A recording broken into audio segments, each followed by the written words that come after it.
Oremos.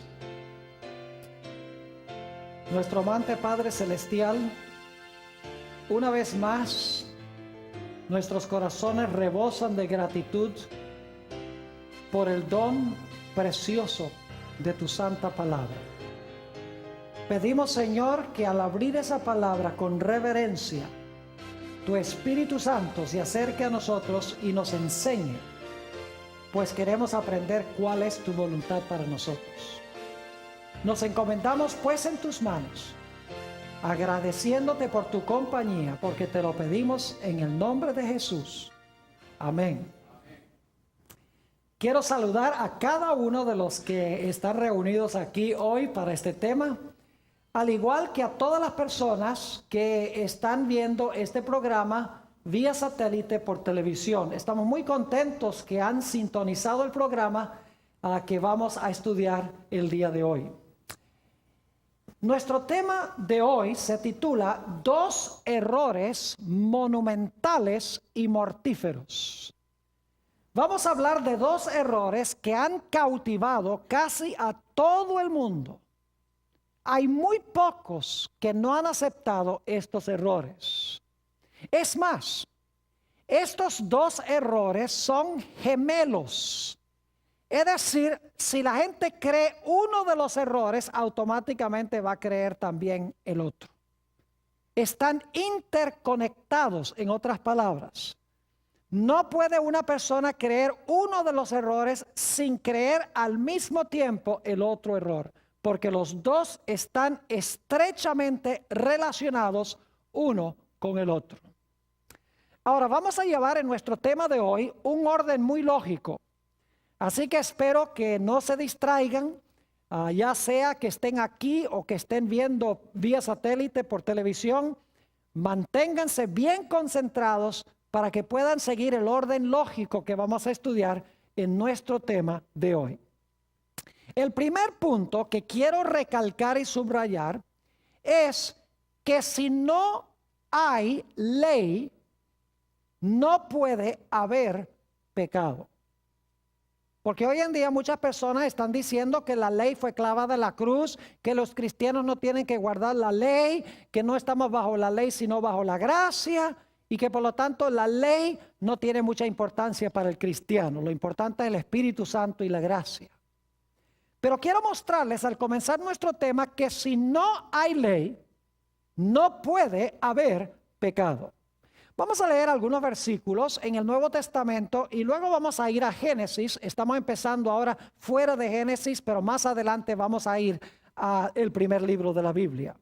Note lo que dice Romanos, el capítulo 3 y el versículo 20. Nuestro primer punto es que si no hay ley, no puede haber pecado. Romanos 3 y el versículo 20. Dice, ya que por las obras de la ley, ningún ser humano será justificado delante de él. Porque por medio de la ley es ¿qué cosa? El conocimiento del pecado. Es decir, conocemos el pecado ¿por la qué? Por la ley. Ahora vamos a notar también Romanos el capítulo 4 y el versículo 15. Romanos el capítulo 4 y el versículo 15. La misma idea, que si no tenemos ley, no puede haber conciencia de pecado. Dice en Romanos 4 y el versículo 15, pues la ley produce ira. Y algunos dicen, como la ley produce ira, la ley es mala.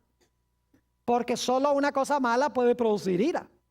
Pero necesitamos entender que la ley es santa, justa y buena, según dice el apóstol San Pablo en Romanos 7 y el versículo 12.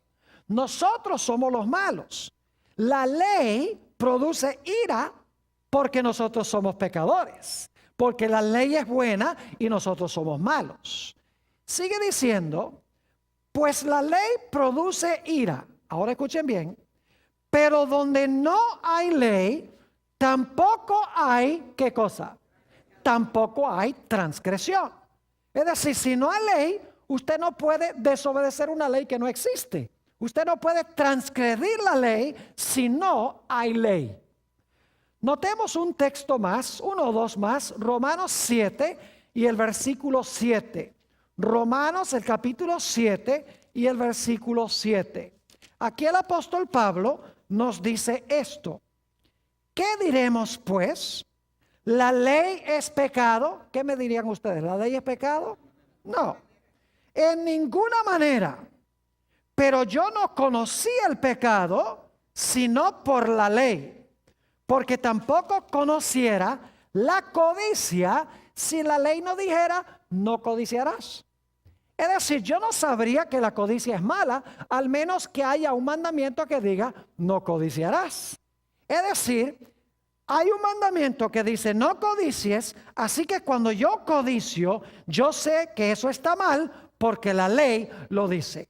Donde no hay ley, no puede haber ¿qué?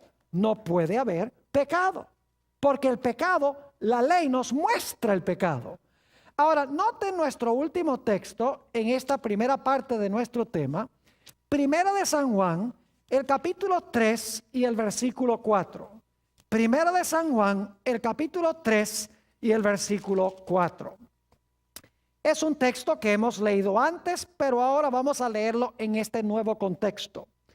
Dice allí, todo aquel que comete pecado, infringe o transgrede o desobedece, infringe también la ley, pues el pecado es ¿qué cosa? El pecado es infracción de la ley. Yo pregunto, ¿puedo yo saber que mi cara está sucia si no me miro en un espejo? Claro que no. La ley es el espejo. Y cuando yo me miro en el espejo, yo veo mi ¿qué? Mi pecado. Para usar otra ilustración, si yo voy a donde un médico, un oncólogo, y él me hace exámenes y determina que tengo cáncer, que Dios no lo quiera, pero determina que yo tengo cáncer, el médico me está mostrando que yo tengo cáncer. La ley es como ese médico. La ley me muestra que yo tengo cáncer y que necesito un remedio. Es decir, si no hubiese ley, no habría pecado, porque el pecado es transgresión de la ley.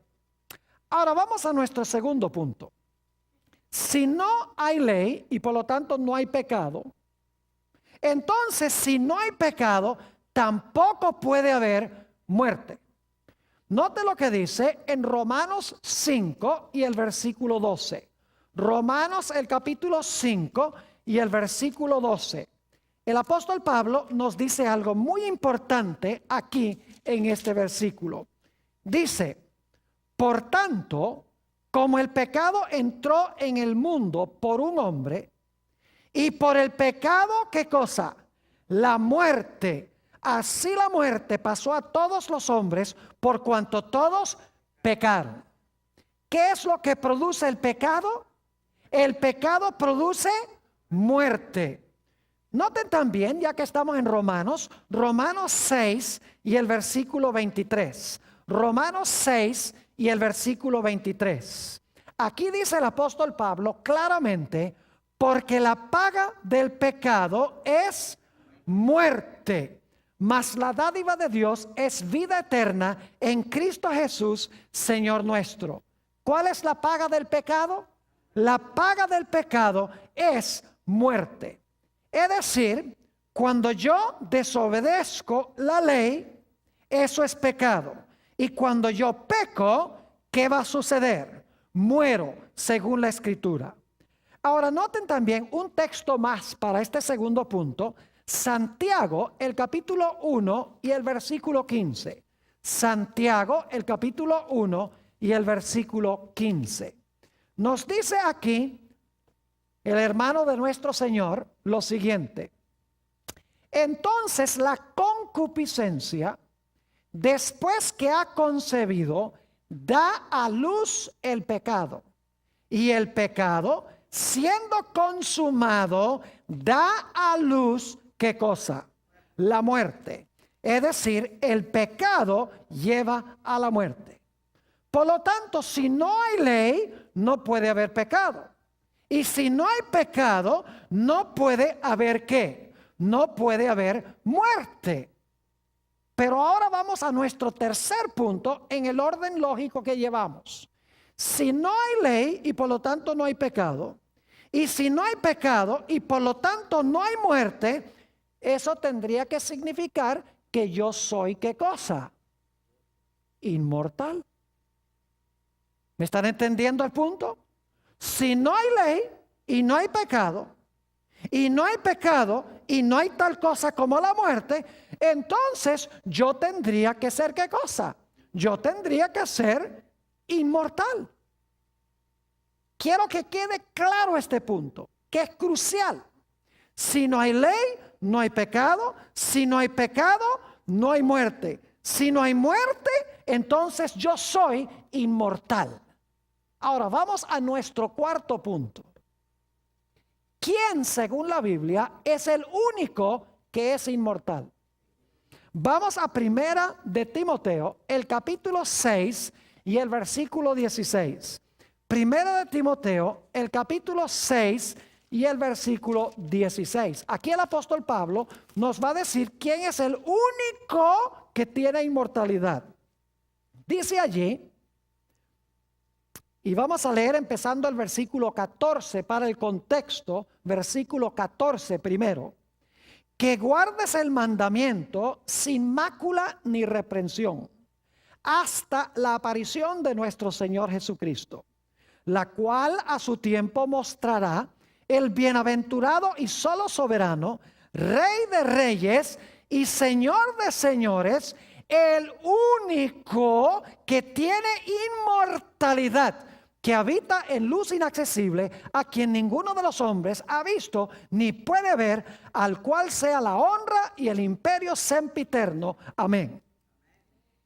¿Quién es el único que tiene inmortalidad? El único que tiene inmortalidad es Dios. Vamos también a Primera de Timoteo, el capítulo 1 y el versículo 17. Primera de Timoteo, el capítulo 1 y el versículo 17. Dice, por tanto, al Rey de los siglos, ahora escuchen bien, inmortal, invisible, al único y sabio Dios, sea honor y gloria por los siglos de los siglos. Amén. Fíjense que dice, por tanto, al Rey de los siglos, inmortal. ¿Quién es el único que posee inmortalidad? Solamente Dios posee inmortalidad. Nosotros no tenemos inmortalidad. Es más, la Biblia dice que nosotros tenemos que buscar la inmortalidad. Si hay que buscarla, no la tenemos. Noten Romanos, el capítulo 2 y el versículo 7, para que quede claro este punto. Romanos, el capítulo 2 y el versículo 7. Dice aquí el apóstol San Pablo, vida eterna a los que perseverando en el bien hacer, ahora escuchen, buscan gloria y honra e inmortalidad. Yo pregunto, ¿nosotros tenemos que buscar inmortalidad? Claro que sí. La Biblia dice que debemos buscarla. Si debemos buscarla, entonces no la tenemos como nuestra propiedad. ¿Está claro ese punto? Ahora repasemos lo que hemos estudiado hasta ahora. Punto número 1. Si no hay ley, no hay ¿qué? No hay pecado. Punto número 2. Si no hay pecado, no hay muerte. Punto número 3. Si no hay muerte, yo tendría que ser inmortal. Punto número 4. Solamente Dios es ¿qué? Inmortal. Ahora, hemos llegado a un punto muy crucial en nuestro estudio. Le voy a hacer en un momento una pregunta y tienen que tener una mente bien perspicaz para captar el punto que quiero recalcar. Si no hay ley, no hay pecado. Si no hay pecado, no hay muerte. Si no hay muerte, yo tengo que ser inmortal. Pero solo Dios es inmortal. Lo cual significa que entonces, si Dios es el único que tiene inmortalidad y yo soy inmortal porque no hay ley y no hay pecado, yo tengo que ser ¿qué? Yo tengo que ser, lo captaron, yo tengo que ser Dios. ¿Me están entendiendo? Repito de nuevo, si no hay ley no hay pecado, si no hay pecado no hay muerte, si no hay muerte yo soy inmortal, pero como solo Dios es inmortal, yo tendría para ser inmortal que ser ¿qué? Tendría que ser Dios. Ahora, ¿cuáles son los dos grandes errores que cree casi todo el mundo? En primer lugar, la idea de que la ley ya no existe para el cristiano o no se aplica al cristiano. El segundo error es la idea de que el hombre por naturaleza es ¿qué? Inmortal. Es decir, que el hombre tiene inmortalidad propia, que cuando el hombre muere hay algo que tiene por dentro que sale del cuerpo y sigue viviendo porque es inmortal. Los dos errores son un ataque contra la ley de Dios, diciendo que el cristiano no necesita la ley. Y el otro error es la idea de que el hombre es por naturaleza, ¿qué cosa? Inmortal. Casi todo el mundo cristiano cree en alguna forma o en otra estos dos errores. Ahora yo pregunto, ¿a dónde se originaron estas dos ideas de que no existe la ley para el cristiano porque estamos bajo la gracia, que la ley fue clavada en la cruz, y la idea de que el hombre es inmortal? ¿A dónde se originó esa idea? Pues yo quiero decirles que se originó en el libro de Génesis. Vamos a Génesis, el capítulo 3. Y vamos a empezar leyendo en el versículo 1 y me voy a enfocar especialmente en los versículos 4 y 5. Génesis 3, 1. Pero la serpiente era astuta más que todos los animales del campo que Jehová Dios había hecho, la cual dijo a la mujer: ¿con que Dios os ha dicho no comáis de todo árbol del huerto? Y la mujer respondió a la serpiente: del fruto de los árboles del huerto podemos comer, pero del fruto del árbol que está en medio del huerto, dijo Dios, no comeréis de él, ni le tocaréis para que no muráis. Es decir, Dios dijo que no comiéramos de ese árbol, porque si comemos de ese árbol, vamos a ¿qué? A morir. Si iban a morir, significa que el hombre no tenía ¿qué cosa? Inmortalidad inherente y propia, porque inmortalidad significa que no se puede ¿qué? Que no se puede morir, pero el hombre podía morir, según dice en Génesis 3 y el versículo 4. Espero que los que están viendo por televisión estén escuchando con cuidado lo que estamos hablando, porque es muy importante, al igual que los que están aquí. Noten el versículo 4. Entonces la serpiente dijo a la mujer: no moriréis.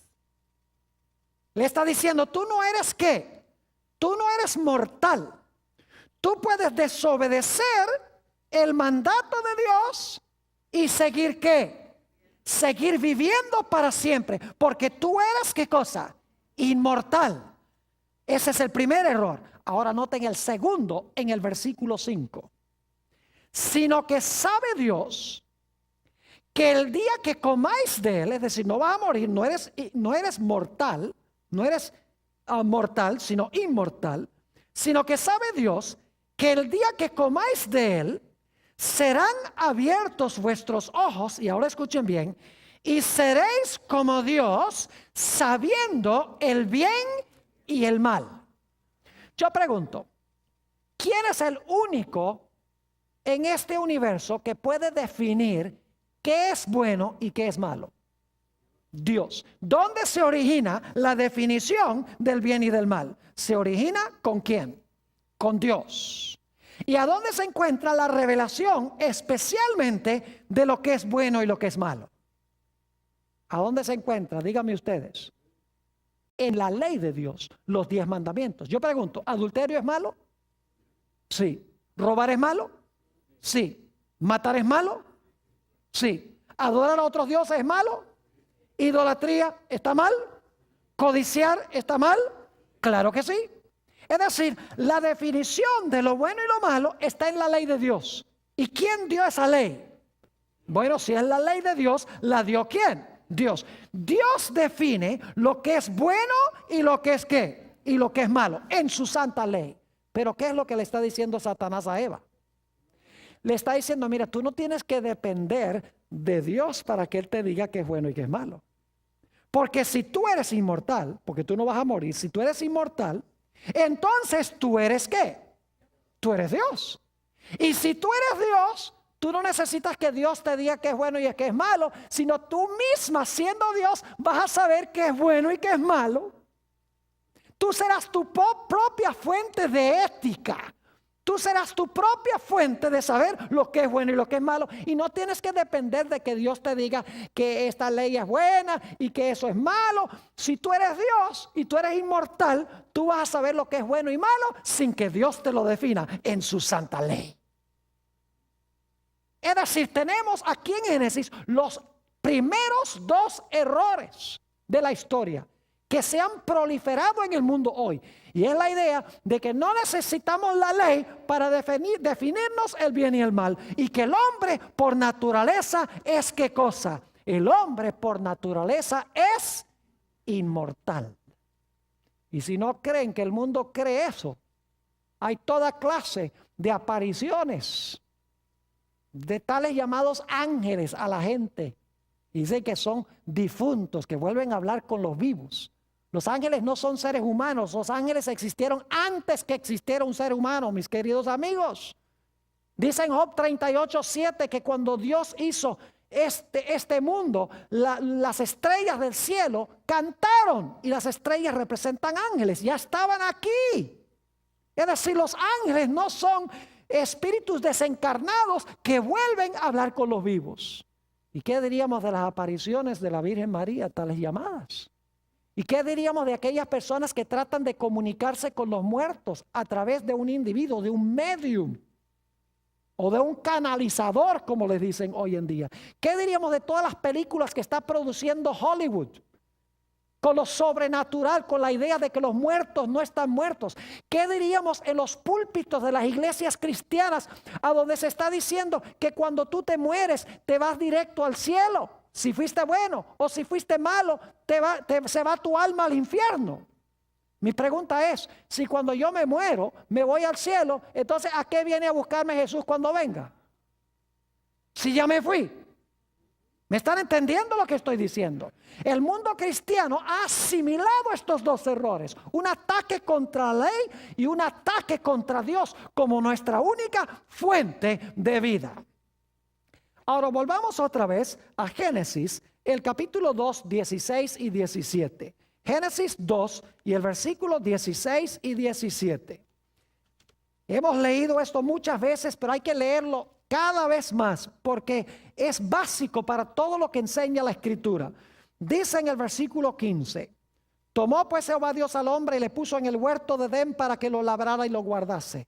Versículo 16: y mandó Jehová Dios al hombre diciendo: de todo árbol del huerto comerás, mas del árbol de la ciencia del bien y del mal no comerás, porque el día que de él comieres, ciertamente que, ciertamente morirás. Yo pregunto, ¿quién fue el que definió lo que es bueno y lo que es malo en el huerto del Edén?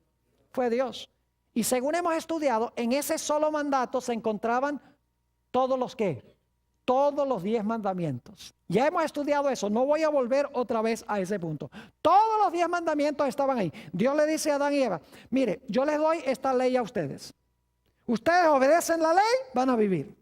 Pero si ustedes desobedecen mi ley, eso va a ser ¿qué cosa? Eso se llama pecado. Si ustedes transgreden mi ley, desobedecen mi ley, eso es lo que se llama ¿qué? Pecado. Note lo que dice Romanos 5 y el versículo 12. Yo pregunto, ¿Adán pecó cuando quebrantó la ley de Dios? Claro que sí.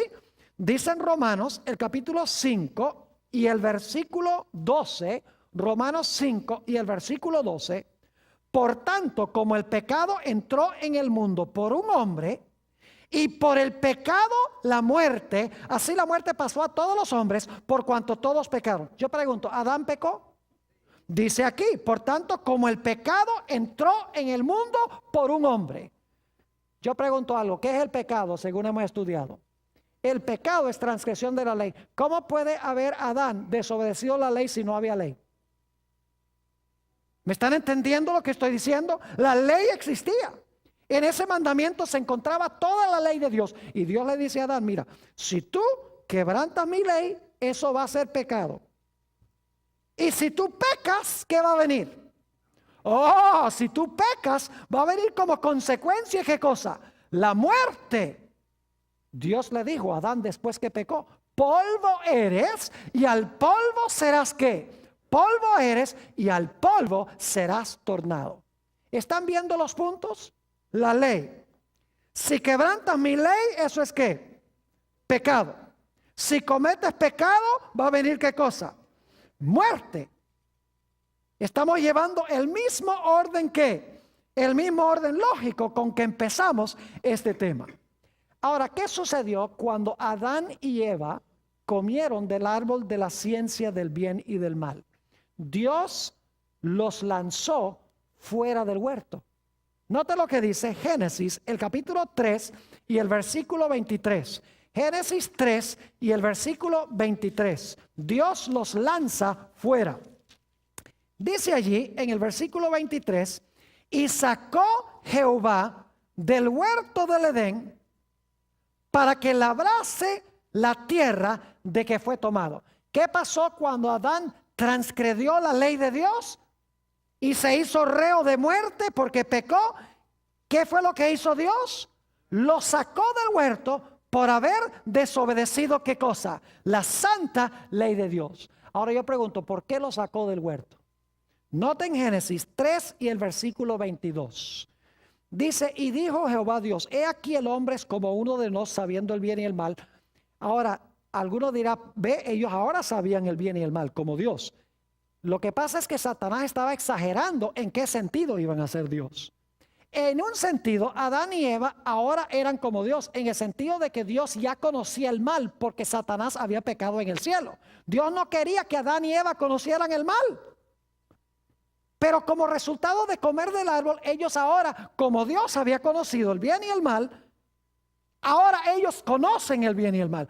Pero no era el sentido en que Satanás dice que ustedes ahora van a poder distinguir el bien y el mal sin la ayuda de Dios. Dice, y dijo Jehová Dios, he aquí el hombre es como uno de nosotros, sabiendo el bien y el mal. Y ahora escuchen esto. Ahora pues, que no alargue su mano y tome también del árbol de la vida y coma y viva para siempre. Y lo sacó Jehová del huerto del Edén para que labrase la tierra de que fue tomado. ¿Por qué sacó Dios a Adán y Eva del huerto del Edén? ¿Para que no qué? Para que no comieran del árbol de la vida y qué? Y viviesen para siempre. Fíjense lo que hemos visto. Dios dio una ley. Quebrantaron la ley. Eso fue pecado. Al cometer pecado, Dios dice, ¿ustedes van a qué? A morir. Dios los saca ¿de dónde? Del huerto del Edén. Para que no puedan ¿qué? Comer del árbol de la vida y vivir para siempre. Ahora escuchen bien. Si ya el hombre tenía inmortalidad, ¿de qué le hubiera valido a Dios echarlo del huerto? Si ya era inmortal, de nada le valía a Dios que lo echara del huerto. Porque aunque lo echara, ya el hombre iba a seguir viviendo igual. El hecho de que Dios lo echó del huerto para que no comiera y viviera para siempre, demuestra que el hombre en sí mismo no iba a vivir para siempre. Ahora quiero que noten que cuando Dios lo echa del huerto, Dios coloca ángeles en la entrada del huerto. Noten Génesis el capítulo 3 y el versículo 24. Génesis el capítulo 3 y el versículo 24. Dice aquí, echó pues fuera al hombre y puso al oriente del huerto del Edén, ¿qué cosa? Querubines, son ángeles, y una espada encendida que se revolvía por todos lados para guardar el camino del árbol de la vida. ¿Qué colocó Dios a la entrada del huerto para que no pudieran volver a entrar y comer y vivir para siempre? Colocó ángeles a la entrada. Y quiero que noten lo que vino como resultado. Dos cosas. Y solamente voy a mencionar estos versículos. En Génesis 3:17 dice que entró a la tierra la maldición. Dice, por cuanto obedeciste la voz de tu mujer y comiste del árbol de que te mandé, que diciendo que no comieses, maldita será la tierra por causa de ti. Es decir, entró a la tierra, ¿qué cosa? La maldición. Y saben que en Génesis 3 y 4 se usa esa palabra maldición 3 veces. Se usa también para describir a Caín cuando mató a su hermano. Dice, maldito serás. Es decir, ahora como consecuencia del pecado entra la maldición. Y también según Génesis 3:19 entra la muerte. Ahora repasemos todo este proceso. Dios tenía una ley. En ese mandamiento se encontraban todos los 10. Cuando Adán y Eva quebrantaron esa ley, pecaron. Cuando pecaron, Dios les dijo, van a morir. Dios los echó del huerto. A la entrada puso ángeles para que no pudieran comer del árbol de la vida. Y como resultado vino la maldición y también vino ¿qué cosa? Vino la muerte. Ahora yo quiero que ustedes vayan conmigo al libro de Apocalipsis para ver cómo Dios va a deshacer lo que sucedió al comienzo. Note lo que dice Apocalipsis, el capítulo 22 y el versículo 14. Apocalipsis, el capítulo 22 y el versículo 14. Y este versículo reza de una forma distinta dependiendo de la versión que ustedes estén leyendo. Yo estoy leyendo particularmente de la versión de 1960. Si leen la de 1977, la de 1909, Reina Valera, van a encontrar que la traducción es distinta. Yo creo que la traducción del 60 no es la más correcta y van a ver por qué razón. Dice en el versículo 14, bienaventurados los que lavan sus ropas. ¿Alguien tiene una Biblia que dice diferente que eso? Varios tienen una Biblia que dice bienaventurados los que ¿qué? Los que guardan sus mandamientos. Ahora escuchen bien, los que guardan sus mandamientos para tener derecho, ¿qué cosa?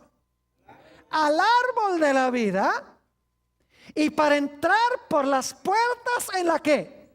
En la ciudad. ¿Saben por qué yo creo que la traducción correcta es bienaventurados los que guardan los mandamientos? Porque esto deshace lo que pasó en Génesis. En Génesis, Adán y Eva, ¿qué hicieron? Quebrantaron los mandamientos. Como resultado, ¿qué pasó? Pecaron. Cuando pecaron, ¿qué hizo Dios? Los echó ¿de dónde? Del huerto. Para que no pudieran ¿qué? Comer del árbol de la vida. Aquí en Apocalipsis es lo opuesto. Dice que Dios va a tener un pueblo que guarda ¿qué cosa? Los mandamientos. Y por lo tanto Dios los va a dejar, en vez de sacarlos, va a dejar que ¿qué? Que entren por las puertas para comer ¿de dónde? Para comer del árbol de la vida. ¿Y saben ustedes quién va a estar en las puertas para ver quién va a entrar y quién no va a entrar? Noten Apocalipsis 21 y el versículo 12. Apocalipsis 21 y el versículo 12 habla de las puertas de la ciudad. 21 y el versículo 12. Dice allí, hablando de la santa ciudad, tenía un muro grande y alto, con 12 puertas. Y en las puertas 12 ¿qué? 12 ángeles y nombres inscritos que son los de las 12 tribus de los hijos de Israel. ¿Quiénes están en las puertas? En las puertas están los ángeles chequeando ID, chequeando identificación, para ver si usted tiene derecho de entrar. Fíjense que aquí dice que Dios va a tener un pueblo que guarda los mandamientos. Dios va a permitir que entren por las puertas. Los ángeles van a permitir que entren. Y luego cuando entren van a comer ¿de qué cosa? Van a comer del árbol de la vida. Es decir, se está reversando lo que pasó en Génesis. ¿Y saben qué no va a haber en la tierra nueva? Note lo que dice Apocalipsis, el capítulo 22 y el versículo 3. Apocalipsis 22 y el versículo 3. Dice allí, y no habrá más más maldición. Y el trono de Dios y del Cordero estará en ella, y sus siervos les servirán. ¿Qué más no va a haber en la santa ciudad y en la tierra nueva? No va a haber ¿qué cosa? Maldición. Y noten qué más no va a haber. Apocalipsis 21 y el versículo 4. Apocalipsis 21, 4. Dice, enjugará Dios toda lágrima de los ojos de ellos, y ya no habrá ¿qué cosa? Muerte, ni habrá más llanto, ni clamor, ni dolor, porque las primeras cosas pasaron. ¿Qué va a desaparecer? La maldición y ¿qué cosa?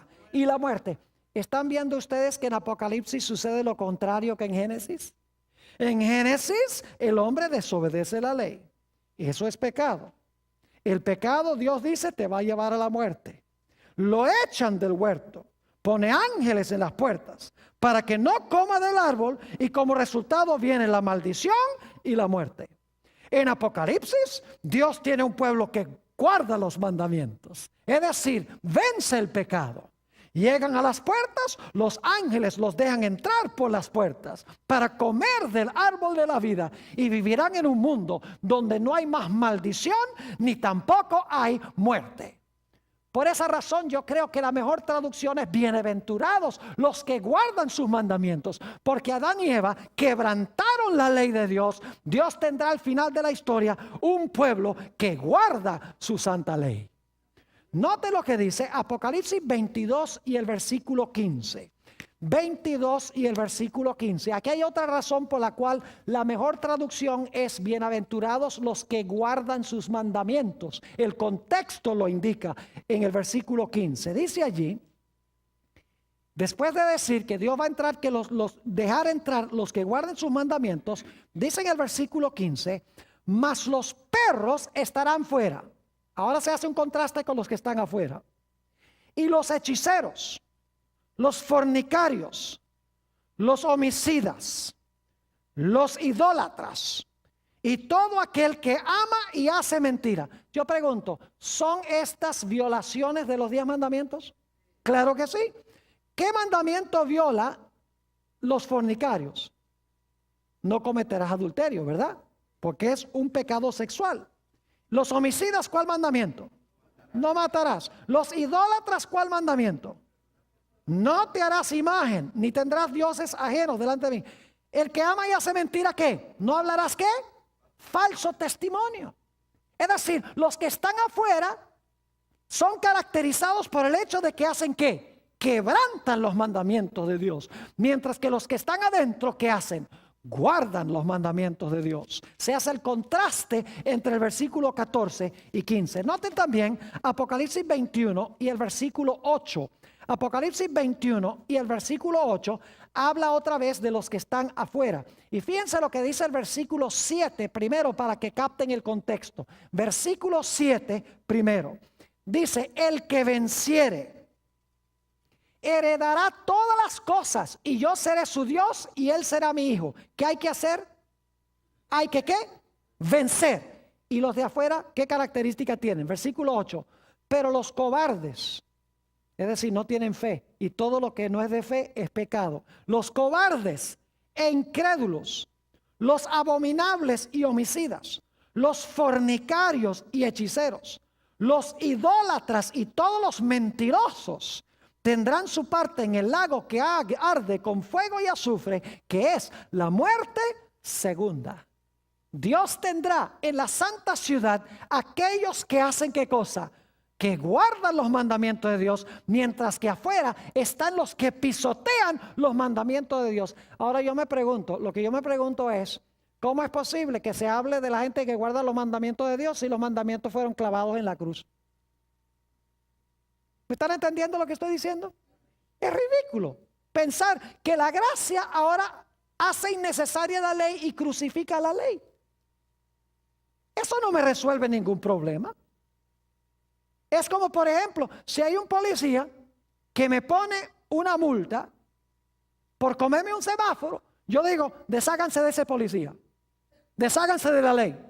¿Qué clase de mundo sería este? Si nos deshacemos de la ley para salvar al criminal. Lo que hay que hacer no es deshacerse de la ley, sino cambiar el corazón del criminal. ¿Me están entendiendo lo que estoy diciendo? No solo los que están aquí, sino los que están viendo también vía satélite. Ahora, quiero ir a Génesis 3:21 de nuevo. ¿Quién nos salvó de la muerte? Jesús. El mismo día que Adán y Eva pecaron, ¿qué hubo en el huerto del Edén? Esto lo hemos estudiado. ¿Un qué? Un sacrificio. O dos sacrificios, mejor. Y de los sacrificios Dios tomó túnicas ¿de qué? De pieles y vistió a Adán y Eva. ¿Qué estaba avisando Dios? Estaba Dios diciendo que corderos iban a morir, ¿qué cosa? En lugar de morir ¿quién? En lugar de morir el hombre, el Cordero de Dios que quita el pecado del mundo iba a morir en lugar de ellos. Como dice en Gálatas el capítulo 3 y el versículo 13, el Señor Jesucristo sufrió la maldición de la ley. Él se hizo por nosotros maldición. O como dice el apóstol San Pablo en 2 Corintios 5:21, dice: al que no conoció pecado, Dios le hizo pecado, para que nosotros pudiésemos ser hallados la justicia de Dios en él. Es decir, Jesús murió la muerte que yo debo morir para que yo pueda ¿qué? Vivir. Pero ahora hay un punto muy importante y escuchen bien lo que voy a decir. Si el hombre es inmortal, ¿para qué tuvo que morir Jesús para darme lo que ya tengo? ¿Me están entendiendo lo que estoy diciendo? Si yo soy inmortal, yo no necesito que Jesús haya muerto para darme la vida porque ya la tengo. Lo que hace la doctrina de la inmortalidad del alma es restarle la necesidad de la muerte de Jesús. Porque Jesús murió para que yo no muera. Pero si yo soy inmortal, igual no puedo morir. Así que no hubiera sido necesario que Jesús muriera. ¿Están entendiendo lo que estoy diciendo? Es decir, la idea de que si yo soy inmortal hace innecesaria la muerte de Jesús para salvarme a mí de la muerte. Es decir, le resta poder a Jesús. La Biblia nos dice: porque la paga del pecado es muerte, mas la dádiva de Dios es ¿qué cosa? Vida eterna en Cristo Jesús, Señor nuestro. Yo les pregunto, ¿la Biblia es clara de que la muerte existe? ¿De que el hombre no es inmortal? ¿Por qué dice el apóstol Pablo? Porque la paga del pecado es ¿qué cosa? La paga de la transgresión de la ley es muerte. ¿Cómo puede decirse eso si el hombre es inmortal? No sería posible decir que la paga del hombre es muerte. La paga del pecado es muerte. Y muchos cristianos dicen: no, lo que está diciendo eso allí, la muerte en realidad es vida eterna en miseria. Pero la muerte es dejar de existir. Vamos a tener un tema completo sobre la muerte en esta serie. Vamos a encontrar que la muerte es inconsciencia total hasta el momento de la resurrección. Es decir, cuando el hombre muere, está muerto hasta que Cristo venga a resucitarlo en la resurrección de vida o en la resurrección de condenación, como dice la Sagrada Escritura. Es decir, en el tiempo interino, el hombre no tiene vida en sí mismo. Si la vida eterna es un don de Dios, yo no lo tengo. Tengo que recibirlo de manos de ¿quién? Tengo que recibirlo de manos de Jesús. Note lo que dice Primera de San Juan, el capítulo 5 y los versículos 11 y 12. Primera de San Juan, el capítulo 5 y los versículos 11 y 12. Muy interesante, esta declaración es categórica. Dice allí: y este es el testimonio, que Dios nos ha dado vida eterna, y esta vida está ¿dónde? Esta vida está en su Hijo. ¿A dónde está la vida eterna? ¿En nosotros? No, la vida eterna está en su Hijo. Y ahora escuchen esto: el que tiene al Hijo tiene la vida. El que no tiene al Hijo de Dios no tiene la vida. ¿Puede ser más clara la Biblia que esto? Que el que tiene a Jesús tiene la vida porque Jesús es la vida. El que no tiene a Jesús no tiene la vida porque Jesús es la vida. Es decir, yo no tengo inmortalidad y vida en mí mismo. ¿Saben ustedes que estos dos errores se van a proliferar, según la Biblia, muchísimo en el mundo al final de la historia? Tanto el espiritismo, y no estoy hablando de ese espiritismo craso a donde uno va a un salón oscuro y entonces tiene una bola de cristal o se agarran todas las manos para llamar a alguien de entre los muertos. Hoy en día el espiritismo es mucho más refinado, es mucho más sofisticado el espiritismo hoy. Lo único que tienen que hacer es mirar en la televisión a Walter y las estrellas. Ese es un espiritismo sofisticado. La astrología es espiritismo. La idea de que uno puede comunicarse con los muertos es espiritismo. La idea de que uno puede leer el destino en las estrellas es espiritismo. Es decir, el espiritismo es muy extenso. Es no solamente meterse en un salón oscuro para tratar de llamar a una persona que está muerta para que le revele a uno el pasado o el futuro.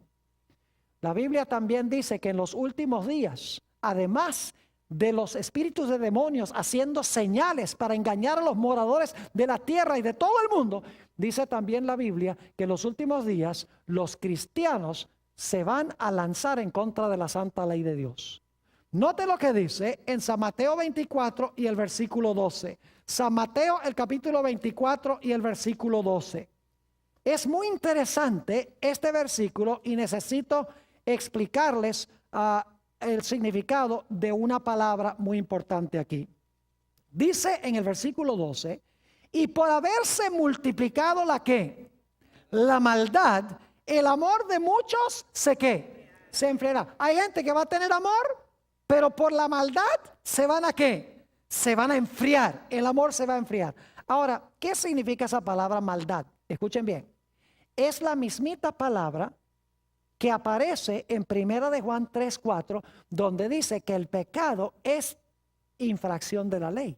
Ustedes no lo sabrían por la traducción, porque si, bueno, aquí dice maldad y allá dice infracción de la ley. Pero si ustedes van al idioma original en que fue escrito el Nuevo Testamento, ustedes van a encontrar que esta palabra maldad es la mismita palabra que se traduce infracción de la ley. Es decir, aquí se podría traducir esto: y por haberse multiplicado la transgresión de la ley, el amor de muchos el amor de muchos se enfriará.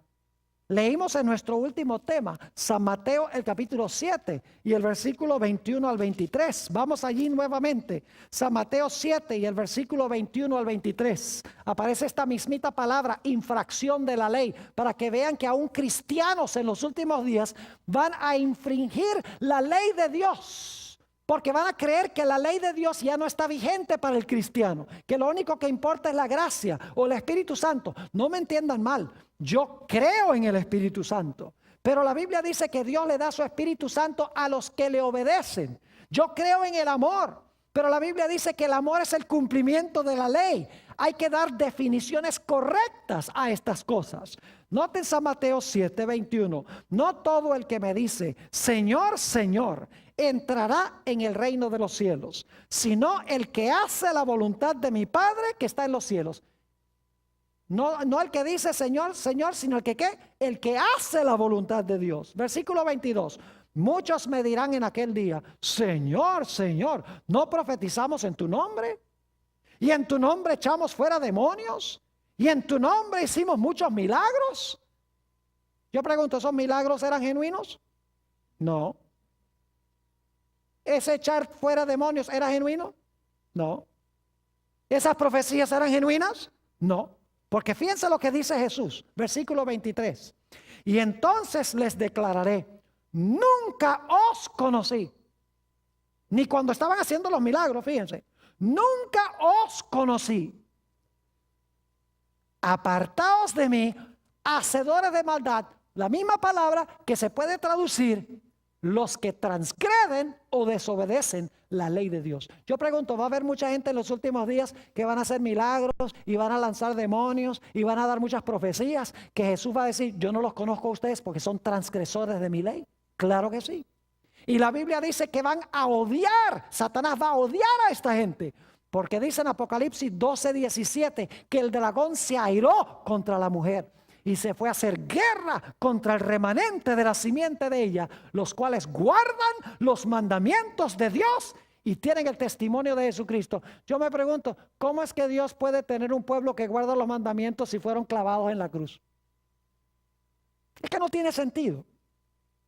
Pero la gente, los cristianos, se comen el cuento. Los ministros se paran y predican estas cosas y todo el mundo dice aleluya y amén, sin pensar y sin estudiar la Biblia por ellos mismos. Por favor, escuchen los que están viendo vía satélite, por televisión. Ustedes también aquí. Estos son asuntos de vital importancia. Los dos ataques de Satanás al final de la historia va a ser contra la ley y contra la idea de que el hombre es mortal.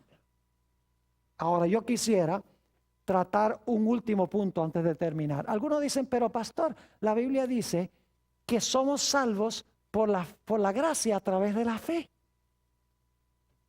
¿No creemos eso? Claro que sí. Note lo que dice Efesios, el capítulo 2 y el versículo 8 y 9.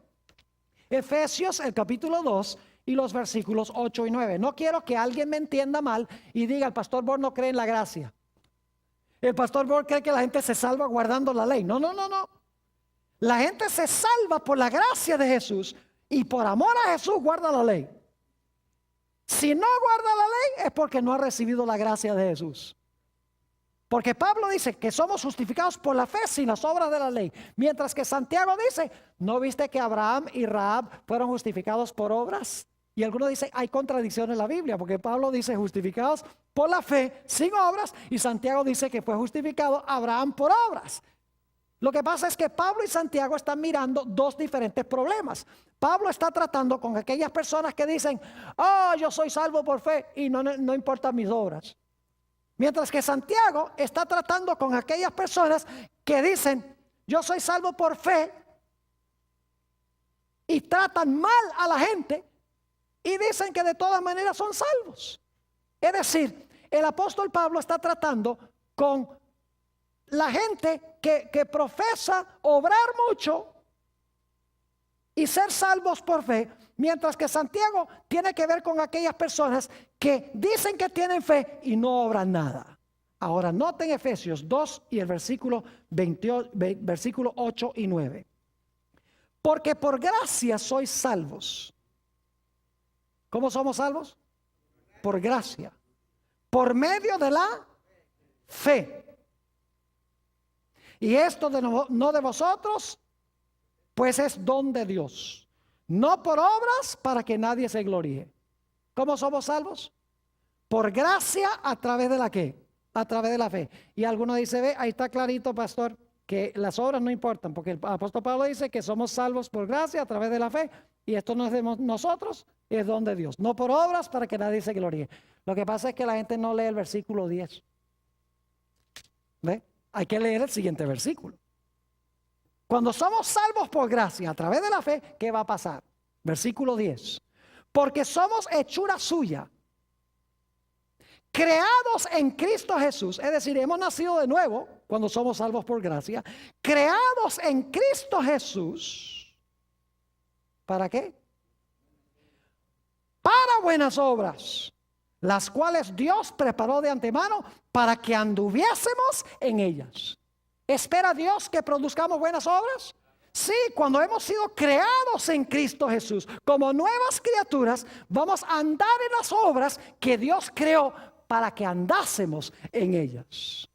Permítame darles una ilustración para que podamos entender. Cuando ustedes arrancan su carro por la mañana, ¿cuáles ruedas se mueven primero? ¿Las de adelante o las de atrás?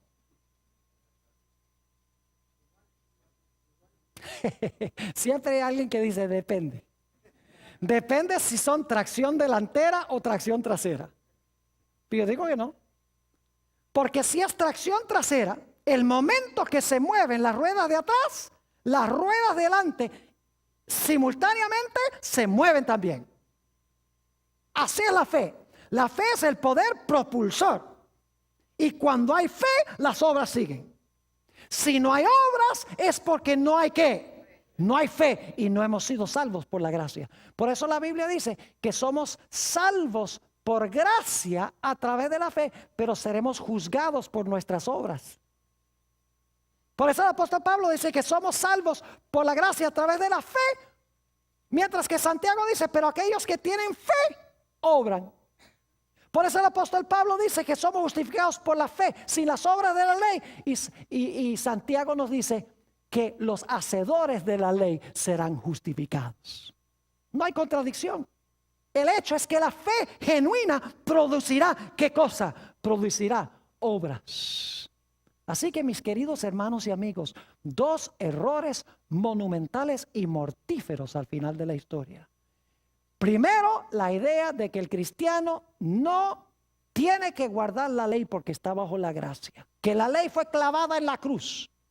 Y la segunda idea, la idea de que el hombre por naturaleza es inmortal, tiene un alma inmortal que ni siquiera Dios le puede quitar la vida.